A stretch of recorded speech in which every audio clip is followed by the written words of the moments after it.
Bhagavate Vasudevaya. Om Namo Bhagavate Vasudevaya. Okay, I read the Sanskrit and the translation. Vidura uvacha Swayambhuvasya Swayambhuvasya chamano Vamsa parama sammataha Katyatam Bhagavan Yatra Maitunen Hitare Prajaha. So, translation.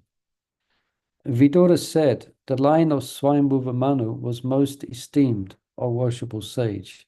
I beg you, give me an account of this race whose progeny multiplied through sexual intercourse. Purple.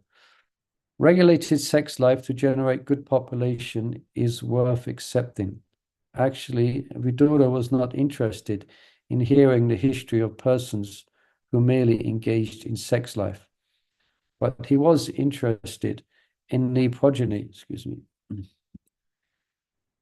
He was interested in the progeny of Swayambhuva Manu, because in that dynasty, good devotee kings appeared who protected their subjects very carefully with spiritual knowledge. By hearing the history of their activities, therefore, one becomes enlightened. An important word used in this connection is parama sammataha, which indicates that the progeny created by Swayambhuva Manu and his sons was approved of by great authorities.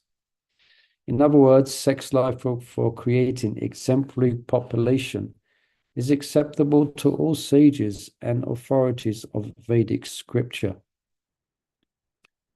Okay, let's read the next verse. Text 2. Priyavat Priyavrato Tanapato Shuto Swayambhuvashavai Yatadamam Jugopato Shapta Mahim. Translation. The two great sons of Swayambhuva Manu, Priyavhata and Uttanapad, ruled the world consisting of 7 islands, just according to religious principles. Purple. Srimad Bhagavatam is also a history of great rulers of different parts of the universe. In this verse, the names of Priyavrata and Uttanapad, sons of Swayambhuva, are mentioned. They ruled this earth, which is divided into 7 islands. These 7 islands are still current as Asia, Europe, Africa, America, Australia, and the North and South Poles. There is no chronological history of all the Indian kings in Srimad Bhagavatam. But the deeds of the most important kings, such as Priyavrata and Uttanapad, and many others, like Lord Ramachandra and Maharaj Yudhisthira, are recorded because the activities of such pious kings are worth hearing. People may benefit by studying their histories. Okay. Om Ghanatamanandasya Ganandana Salakaya Chakshumritam Yena Tasmai Shri Gurave Namaha. Jai Sri Krishna Chaitanya Prabhu Nityananda Shri Advaita Gadadhar Shiva Sari Gaura Bhakta Vrinda. Hare Krishna, Krishna Krishna, Hare Hare. Hare Rama, Rama Rama, Hare Hare. Okay, we don't have so much time, but with the blessings of devotees, let's say a few words on these 2 verses here. Beginning a new chapter, conversation between Manu and Kardama. And Kardama Muni, he marries Devahuti. There's a wonderful description of that, which is coming up. But basically here, what's being pointed out in the pages of Srimad Bhagavatam, and it's very interesting to read, that actually what is the quality, what are who actually can be a leader or who can govern the earth. Yeah. So we read in the pages of Srimad Bhagavatam that we hear about great personalities, yeah, Raja Rishis. That means they're great rulers, Rajas, but they're also great Rishis. So Rishi means that they're devoted to the Supreme Personality of Godhead. Yeah.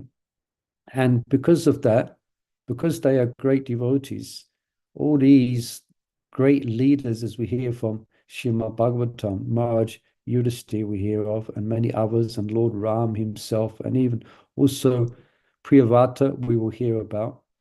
Because they're great devotees of the Lord, they act like the wings of a bird protecting the youngsters. In other words, they're full of compassion for the people in general. And that compassion is for them to ultimately make progress through life in such a way that they can actually develop loving affection and attraction for the Supreme Personality of Godhead. Yeah. At the same time, as is described in Bhagavad Gita, Krishna describes actually in the third chapter of Bhagavad Gita, can't recall the Sanskrit right now, Saha Yagna Prajivatva Puruvacha Prajapatihi Anena Pratishthavyam Ekovo Stakamaduk. Okay, it just came to mind by Krishna's grace. So Krishna describes there that in the beginning of creation, yeah, he gave all sacrifices so that persons can execute these sacrifices, just paraphrasing a verse, and they could reach perfection. Or all their needs will be supplied. And at the same time, they could reach perfection. So it's very interesting, especially in this here, the conversation between Manu and Kardama. It's very interesting is the history of Kardama Muni in regards to the Lord providing all the necessities, even the material necessities of those who will worship him. Now, just going back, there's a wonderful verse, one of my favorite verses in this regard. It's in the 10th chapter of the first canto, Kamandvavasha Pajanya, Savakama, wrote it here, Dugama hi Sishichusma Vajangava Payashri Deshvato Mudha. So this is a verse that describes the reign of Maharaj Yudhisthira. It describes that during the reign of Maharaj Yudhisthira, the clouds poured forth all the water that people needed. Yeah? And the oceans supplied all the and the forest and the oceans supplied all the necessities to everyone. And the cow, due to its cheerful disposition, would moisten the grazing ground with milk. So the point we're bringing out here is that by worshipping the Lord under the direction of great devotees, then everyone can be satisfied. Yeah? And as also we have this verse, Kamo Shavo Kamova, Moksha Kamo Odaradi, Tivrena Bhakti Yogena, Yojeta Purusham Param. So this comes in the second canto, third chapter, and very interesting verse. To describe that those who have Sarva-kama. So in our worship that we're teaching devotees, we have part which is Idam Sarvam. Yeah, please, my Lord, let everything be complete. Yeah, Idam Sarvam. If there's anything that may be amiss, please let the worship be complete. Idam Sarvam. But in this verse, Kamo Shavo Kamo Vad is mentioned Sarva Kama. So Prabhupada translates that as one who has the sum total of all material desires. Yeah, so it's quite interesting description, the sum total of all material desires. Yeah, and even one who is Sarvakama, one who's desiring moksha. Yeah, they're all encouraged to worship the Supreme Personality of Godhead. Yeah, and that's what Kardama did.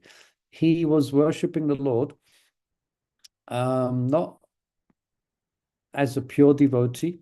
he had material desires, and but the Lord, out of his kindness, because of the devotional aspect of his worship, I mean, his worship was mixed because he was desiring a wife. Yeah? So he wasn't pure as such, but he was worshiping the Lord very intensely. Yeah. So his worship was mixed with bhakti, or his bhakti was mixed with some material desire, but his determination in his worship of the Lord very much touched the Lord's heart. So then the Lord actually appeared before Kadama. Yeah. So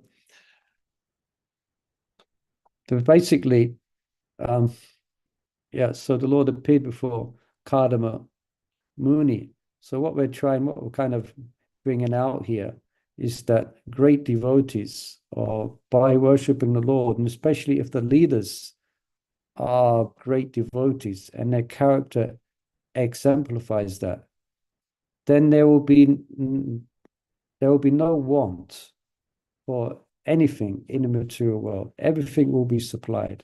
Yeah. But what's very important is that while the material necessities are supplied, one is engaged in loving devotional service to the Lord.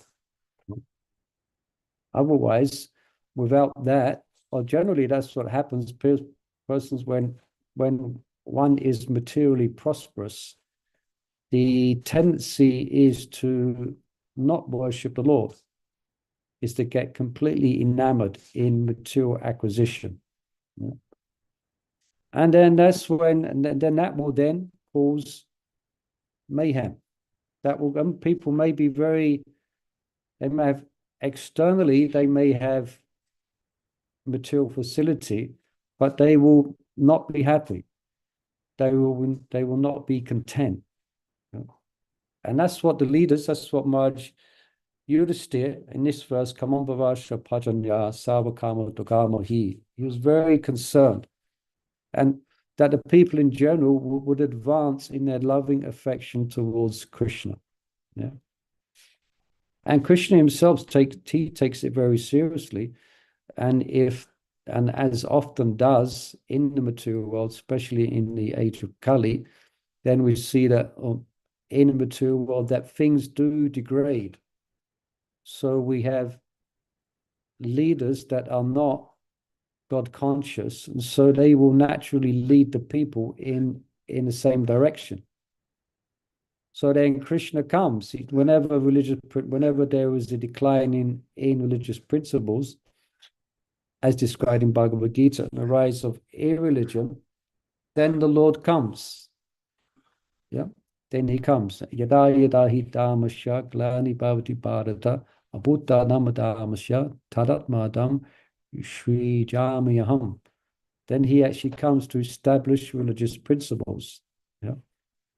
But it happens to be the nature of the material world that even when the Lord comes to establish religious principles, then generally, because especially in the age of Kali, then these principles will gradually be eroded.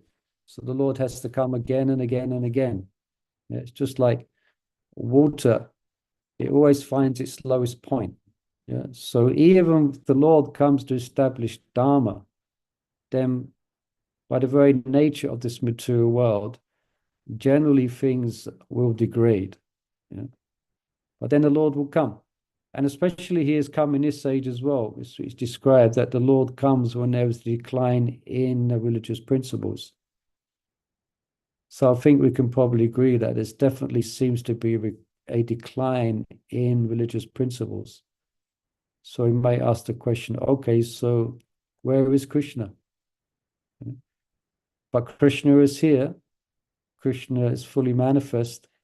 And specifically, he's come in a wonderful form. Of course, he's Archamurti.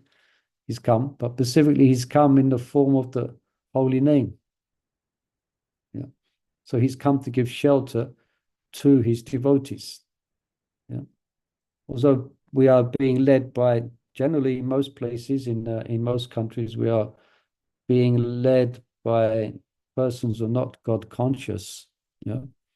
So therefore, it may be this very difficult situation.